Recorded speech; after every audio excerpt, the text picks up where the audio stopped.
Good evening and thank you for joining us. I'm Nadina Busada in for Tracy Carlos. We're starting tonight with breaking news. Former President Jimmy Carter has died. The 39th president and Nobel Peace Prize winner was 100 years old. His son and the Carter Center confirming his death today. News 5's John Cossack talked to a former Ohio Congresswoman that knew the former president well.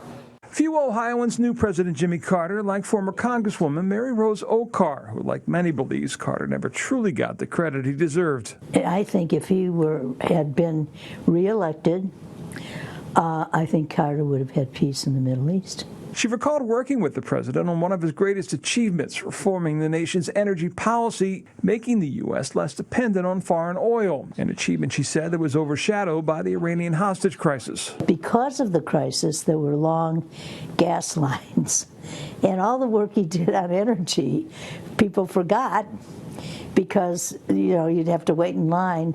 To win the White House in 1976, Jimmy Carter needed Ohio, and he would get it over President Gerald Ford, but by the slimmest of margins, just 11,000 votes, the smallest presidential victory in the state in the last 70 years. To hold on to the state and the seat, he would need Ohio again in 1980. Hey, what's the great debate tonight? And would return to Cleveland in late October of that year to debate his challenger, Ronald Reagan. And the president and the first lady are staying at the Bond Court Hotel just 2 feet from where we are right now. It would be the only head-to-head debate of the general election. The president fighting a cold, still managing to get his 3-mile run-in over at the Tri-C campus as part of his preps. Just looking over some notes. What kinds of things?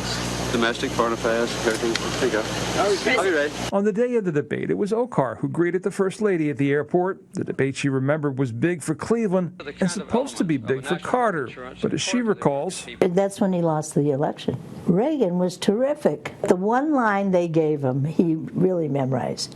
Are you better off than you were 4 years ago?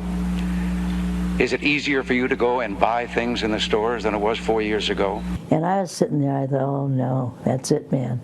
It was it, but only for Act One of the Carter legacy. Oakar would stay close to Carter over the next several decades, and when he asked her to join him in monitoring Palestinian elections, she went. It was remarkable to see him in action, how he could resolve difficulties people had, being angry at the polls or whatever it was. Carter knew how to handle it. I think he's the best ex-president we've ever had. To understand the character of Carter, though, we uncovered this clip from 1974 in Cleveland, with the country divided by Watergate and impeachment. Listen to his thoughts he shared with News 5 on Democrats who would look to capitalize on it. We've encouraged Democrats all over the nation not to use a Watergate issue as a means to get in office, and I hope that any candidate who did try to use a Watergate tragedy to help himself politically will get beat. John Cossack, News 5.